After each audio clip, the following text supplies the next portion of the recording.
Hi everyone, my name is Kayla Watson and I am from the state of Georgia. So that is the state that I'm going to be going over today, and I am so excited to get to talk to all of you today about this subject.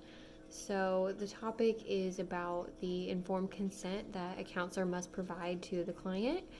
And to start off, I'm going to read the ACA's Code of Ethics, the um, different subjects that must be covered under their Code of Ethics for informed consent. So what we have to put in the informed consent forms, according to the ACA recommendations, are the purposes and goals of the counseling sessions, the techniques and procedures, limitations, potential risks, and benefits of the services, the counselor's qualifications, credentials, and relevant experience, continuation of services upon the incapacitation or death of the counselor, implications of diagnosis, the intended uses of tests and reports, fees and billing arrangements, confidentiality and limitations, information on rights, and rights to participate in the ongoing counseling plans and to refuse and be advised on consequences of such refusal. So there's a lot in the ACA recommendations for informed consent. We also had to go over our state recommendations, our state rules for informed consent. The state of Georgia pretty much covered everything that is in the ACA standards. It didn't go into as much detail though, which was a little bit surprising to me. It didn't have as many rules. I didn't see much of anything on the continuation of services and the incapacitation or death of the counselor. I didn't see very much on implications of diagnosis.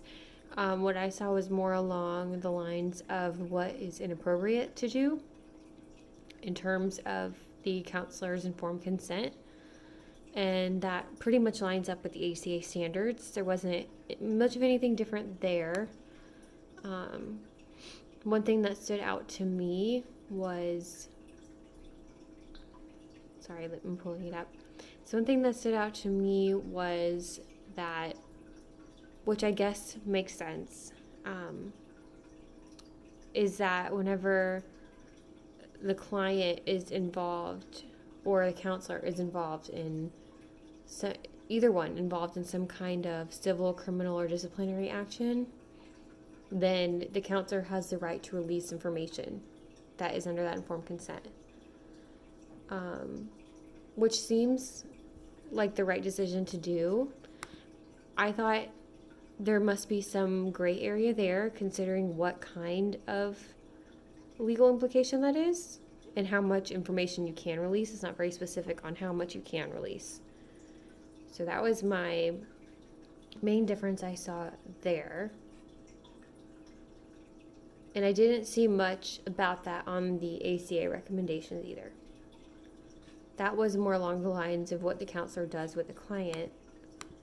So there's a little bit of differentiation on what the Georgia state laws talk about compared to the ACA recommendations. The Georgia state laws tend to focus on just breaking that confidentiality and when that's appropriate, and ACA describes more of what you should let the counselor know or the client know. A little bit of differentiation there. And then we had to pull up an actual informed consent form from a specific agency. So I found the Wendy Crawford LPC agency. I believe this is a private practice. And this informed consent form was a little bit surprising to me. It was a lot shorter than I expected. It did not cover all of the topics that are listed in the ACA recommendation, which I thought you had to have all of them, so I was expecting it to be, at least 5 pages. There was only 2 full pages and then 1 sheet to sign off on. So that was surprising to me. It did have all of the different ways, just like the Georgia state laws. It mentioned all of the same ones as that, of when it's okay to release information. But this one, this one did add more specifics than the Georgia state laws about different types of abuse where it's proper and actually urgent for the counselor to release information for the safety of the client or anyone else involved. So it mentioned that, had that on there. It had the different payment plans. It talked about insurance. One thing that it mentioned that I thought was interesting is that it said that you can always just pay directly and to avoid insurance if you don't want the insurance to know anything, which I thought was interesting. I didn't know that you could do that. It talks about the fees on here as well.